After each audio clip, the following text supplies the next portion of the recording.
नमस्कार, मी अनुजा। एकीकडे थंडीची चाहूल लागली असून थंडी वाढत असताना दुसरीकडे मात्र सावंतवाडी विधानसभा मतदारसंघातील राजकीय वातावरण जोरदार तापू लागलंय।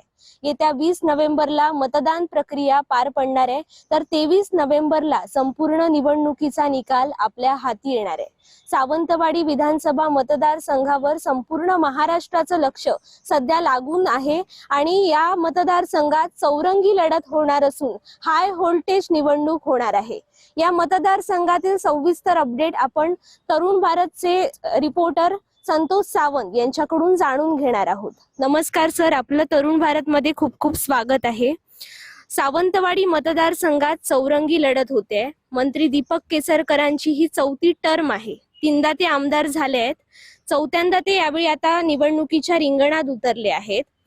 गेल्या वेळी त्यांना अपक्ष म्हणून राजन तेली यांनी फाईट दिली होती, परंतु यंदा महाविकास आघाडीतून त्यांना राजन तेलींना बळ मिळतंय। कशी लढत होणार आहे? एकंदरीत पाहता तुम्ही मगाशी म्हटलं की महा व्होल्टेज निवडणूक आहे, बरोबर आहे तुमचं। खरं तर महाराष्ट्राचे शिंदे गटाचे शिवसेना शिंदे गटाचे प्रवक्ते म्हणून दीपक केसरकर यांच्याकडे शालेय शिक्षण आणि मराठी भाषा मंत्री पद आहे, त्यामुळे निश्चितच या मतदारसंघाकडे हाय व्होल्टेज म्हणून पाहिलं जात आहे। आणि विशेष म्हणजे तुम्ही म्हटलंय की ही निवडणूक कशी होईल, तर महायुती महाविकास आघाडी मधून काही दिवसापूर्वीच जे भाजपमध्ये पूर्वी होते, सावंतवाडी विधानसभाचे प्रमुख होते ते माजी आमदार राजन तेली आणि दीपक केसर यांच्या लढत होते। गेल्या वेळी राजन तेली यांनी अपक्ष निवडणूक लढवली होती, त्यांना भाजपचं कमळची अप्रत्यक्ष साथ होती आणि त्यामुळे ती हाय व्होल्टेज म्हणण्यापेक्षा चांगल्या प्रकारे लढत झाली। आता थोडीशी राजन तेलींना गेल्या वेळी भाजपचं पाठबळ अप्रत्यक्षरित्या होतं आणि आता जिथे केसरकरांनी शिवसेना सोडली, उद्धव ठाकरेंच्या शिवसेनेकडून ते बाहेर पडले, त्यामुळे महाविकास आघाडी सुद्धा केसरकरांना कसं डॅमेज करता येईल या दृष्टीने पाहते आहे आणि त्यामुळे त्यांनी शेवटच्या क्षणाला राजन तेली यांनी अपक्ष उमेदवारी असताना 57,000 मतं घेतली होती आणि त्यामुळे राजन तेली एक तगड उमेदवार म्हणून तिथे घेतलं आणि त्यामुळे निश्चितपणे तुम्ही म्हणताय तसं राजन तेली आणि केसरकर ही एक वेगळ्या पद्धतीची निवडणूक होईल असं निश्चितपणे बरोबर आहे तुमचं। आणि तिसरी गोष्ट म्हणजे राजन तेली महाविकास आघाडीकडे आहेत, केसरकरांचं सुद्धा तेवढंच एक वातावरण इकडे वेगळ्या पद्धतीत आहे। राजन तेली आणि केसरकर हे दोघांचंही वेगळं इथे ट्युनिंग आहे, वेगळ्या पद्धतीत लोक त्यांच्या बाजूने आहेत, त्यामुळे निश्चितपणे सावंतवाडीची निवडणूक ही महाविकास आघाडी आणि महायुती आणि त्याचबरोबर संपूर्ण महाराष्ट्राला वेगळे पण काहीतरी देऊन जाईल असं वाटतं। सावंतवाडी मतदारसंघात बंडखोरी झाली। अर्चना घारे परब अपक्ष लढतायत, तसेच विशाल परब देखील अपक्ष लढतायत। मग या दोघांच्या मतांचा महायुतीच्या किंवा महाविकास आघाडीच्या उमेदवारांवर काही परिणाम होणार आहे का? काय वाटतंय? एकंदरीत मी मगाशीच म्हटलं अनुजा की खरं आहे तुझं। विशाल परब हे भाजपचे युवा मोर्चाचे प्रदेश उपाध्यक्ष होते आणि चांगली गेली 2 वर्ष त्यांनी भाजपची चांगली बांधणी केली आणि तेच भाजपमध्ये आणि राजन तेली पण भाजपमध्ये होते, केसरकरही शिवसेना म्हणजे महायुतीमध्ये होते आणि एकंदरीत पाहता या मतदारसंघात भाजप शिवसेना म्हणजे शिंदेगड शिवसेना ह्या तिन्ही उमेदवार हे आता उभे आहेत। म्हणजे केसरकर हे शिवसेनेचे आहेत, भाजपचे पूर्वीचे भाजपचे असलेले राजन तेली महाविकास आघाडीमध्ये आहेत आणि भाजपचे दुसरे म्हणजे ज्यांनी युवा वर्गाला एक वेगळं पण इथे या मतदारसंघात दिलं, जिल्ह्यात दिलं, ते विशाल परब असे तगडे उमेदवार म्हणून त्यांच्याकडे आज पाहिलं जाते। जनता बघते आहे कारण युवा आहेत, दुसरी गोष्ट त्यांचा झंझावता वेगळा आहे आणि त्या ज्या पद्धतीने त्यांनी उमेदवारी अर्ज भरला तो वेगळ्या पद्धतीने भरला, झंझावतीपणे भरला आणि अशा स्थितीत विशाल परब हे भाजपचे असल्यामुळे भाजपने त्यांना पक्षातून हकलपट्टी केली गेली असली तरी गेल्या वेळी सुद्धा भाजपने अपक्ष उमेदवार अप्रत्यक्ष उभा केला होता,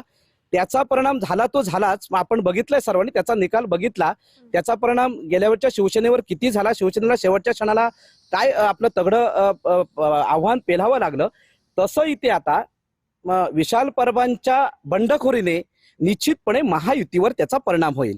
कारण महायुतीमध्ये गेल्या वेळी लोकसभा निवडणुकीमध्ये आपण पाहिलं तर खासदार नारायण राणे यांना इथे 31,000 मताधिक्य मिळाली, या सगळ्यांची मतं होती।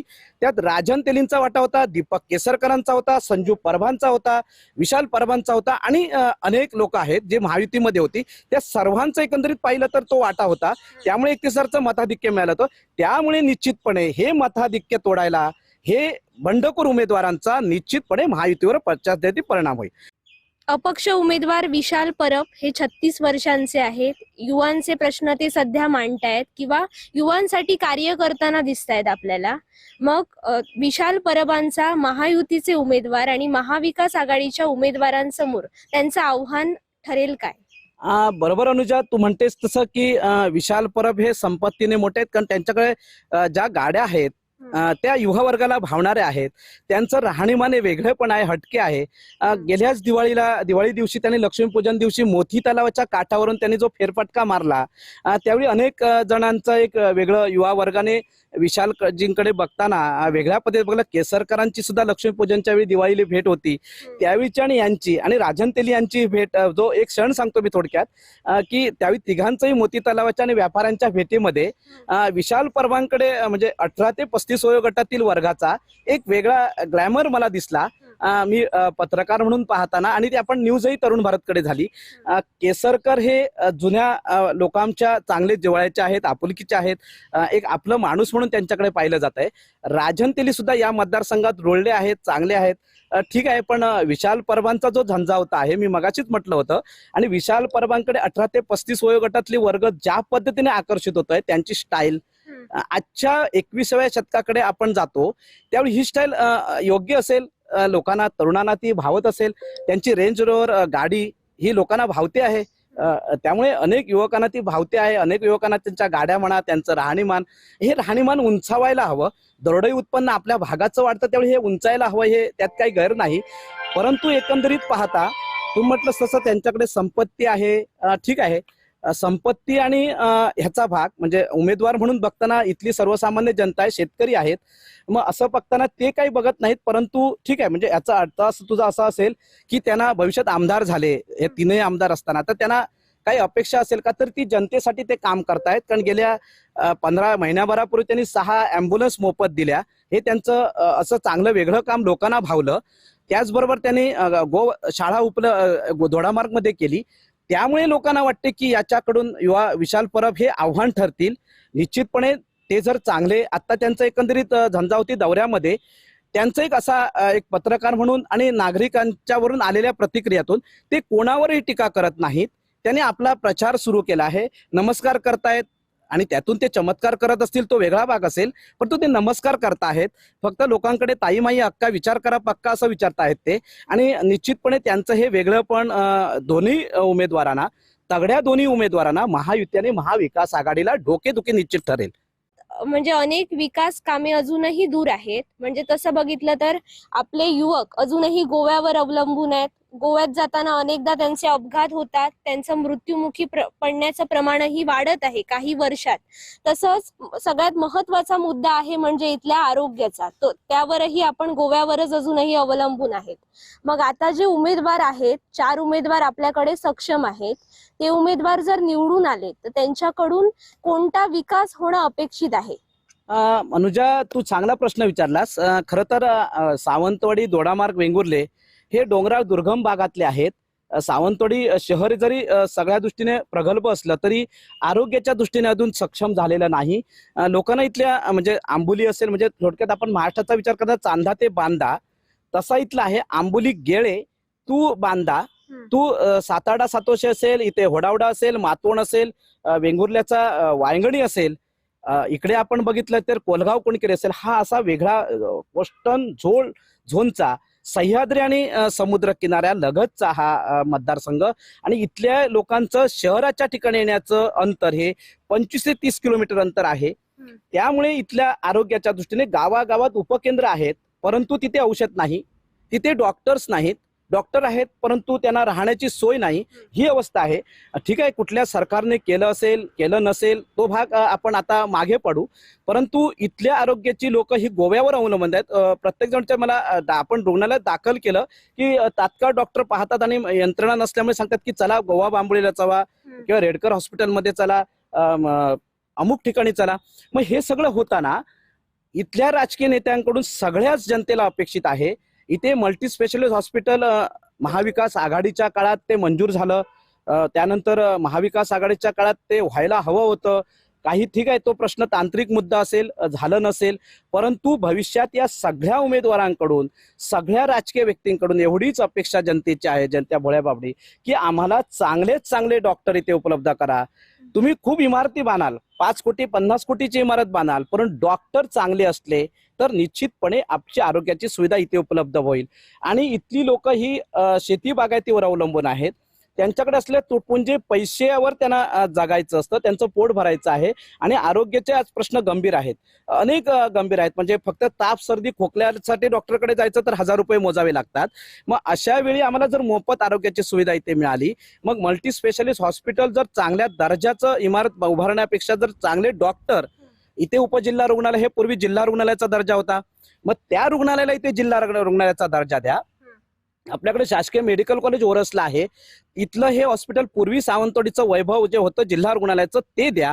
म्हणजे गोव्याकडचा लोंढा इथे थांबेल. वेंगुर्ला आणि सावंतवाडी, दोडामार्गची लोक ही गोव्याला जातात, मान्यच आहे, ठीक आहे, त्यांना जवळ आहे, परंतु सावंतवाडीला जिल्हा रुग्णालयाचा दर्जा दिला, डॉक्टर जर चांगले दिले. आणि पहिला आधी म्हणजे डॉक्टर चांगले का येत नाहीत याचं एक ऑडिट होणं गरजेचं आहे. परंतु भविष्यात या सगळ्या उमेदवारांकडून, सगळ्या राजकीय व्यक्तींकडून एवढीच अपेक्षा जनतेची आहे, जनता भोळ्या बाबडी, की आम्हाला चांगलेच चांगले डॉक्टर इथे उपलब्ध करा. तुम्ही खूप इमारती बांधाल, 5 कोटी 50 कोटीची इमारत बांधाल, परंतु डॉक्टर चांगले असले तर निश्चितपणे आपली आरोग्याची सुविधा इथे उपलब्ध होईल. आणि इथली लोक ही शेती बागायतीवर अवलंबून आहेत. त्यांच्याकडे असले तुटपुंजे पैशावर त्यांना जगायचं असतं, त्यांचं पोट भरायचं आहे. आणि आरोग्याचे आज प्रश्न गंभीर आहेत, अनेक गंभीर आहेत. म्हणजे फक्त ताप सर्दी खोकल्यासाठी डॉक्टरकडे जायचं तर 1000 रुपये मोजावे लागतात. मग अशा वेळी आम्हाला जर मोफत आरोग्याची सुविधा इथे मिळाली, मग मल्टी स्पेशालिस्ट हॉस्पिटल जर चांगल्या दर्जाचं इमारत उभारण्यापेक्षा जर चांगले डॉक्टर इथे, उपजिल्हा रुग्णालय हे पूर्वी जिल्हा रुग्णालयाचा दर्जा होता, मग त्या रुग्णालयाला इथे जिल्हा रुग्णालयाचा दर्जा द्या. आपल्याकडे शासकीय मेडिकल कॉलेज ओरसला आहे, इथलं हे हॉस्पिटल पूर्वी सावंतवाडीचं वैभव जे होतं जिल्हा रुग्णालयाचं ते द्या. म्हणजे गोव्याकडचा लोंढा इथे थांबेल. वेंगुर्ला आणि सावंतवाडी, दोडामार्गची लोक ही गोव्याला जातात, मान्यच आहे, ठीक आहे, त्यांना जवळ आहे, परंतु सावंतवाडीला जिल्हा रुग्णालयाचा दर्जा दिला, डॉक्टर जर चांगले दिले. आणि पहिला आधी म्हणजे डॉक्टर चांगले का येत नाहीत याचं एक ऑडिट होणं गरजेचं आहे. इथल्या मुलांना कधी नीटच्या परीक्षेत बसून कधी झालंय का?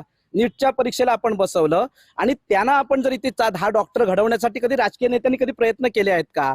हा प्रश्न जनतेला विचारा असं वाटतो. आणि आजच्या ह्या 4ही उमेदवारांकडे, विशेषतः मला जे आजचे नवतरुण उमेदवार आहेत, अर्चनाताई आहेत, विशाल जी आहेत, यांना मला असं म्हणायचं आहे, तुम्ही तरुण आहात, दोडामार्ग MIDC आढाळी झाली, पण तिथे रोजगार आलेत का? आपण फक्त ऐकतोय, बोलतोय की हो रोजगार झाले, MIDC झाली, पण तिथे कधी येणार आहेत? हा प्रश्न लोकांसमोर आहे. कधी आढाळीचा MIDC आम्हाला दिसेल की फक्त तिथे भूखंडाचं वाटप होईल, भूखंड होईल? नाही, असं कधी होईल असं लोकांना वाटतंय. मग ते आढाळी MIDC बरोबर इथे आणि सावंतवाडीमध्ये उद्यमनगर MIDC आहे, तिथे नवे उद्योग आणण्यासाठी काय प्रयत्न झाले आहेत? हे कधी प्रश्न कधी राजकीय लोकांना वाटत आहेत का? आणि ते जर सोडवले गेले, त्यांच्यावर जर चर्चा झाली, एकामेकावर टिप्पणी करण्यापेक्षा आता मतदारांना वाटतं आम्ही हे करणार आहोत आणि हे आमचं व्हिजन आहे, हे ज्यावेळी तुम्ही सांगाल त्यावेळी निश्चितपणे ही मतदार, सुज्ञ मतदार, सुसंस्कृत सावंतवाडी निश्चितपणे तुम्हाला स्वीकारेल असं मला वाटतं. आता आपल्या सोबत होते दैनिक तरुण भारतचे ज्येष्ठ पत्रकार ॲडव्होकेट संतोष सावंत. त्यांनी सावंतवाडी विधानसभा मतदारसंघातील एकूण जी लढत होणार आहे त्याच्याबद्दल सविस्तर असं त्यांनी विवेचन केलंय. तर अशाच प्रकारच्या अपडेट्स, निवडणुकीच्या अपडेट्स जाणून घेण्यासाठी तरुण भारतच्या YouTube तसेच Facebook चॅनलला तुम्ही फॉलो करा. धन्यवाद.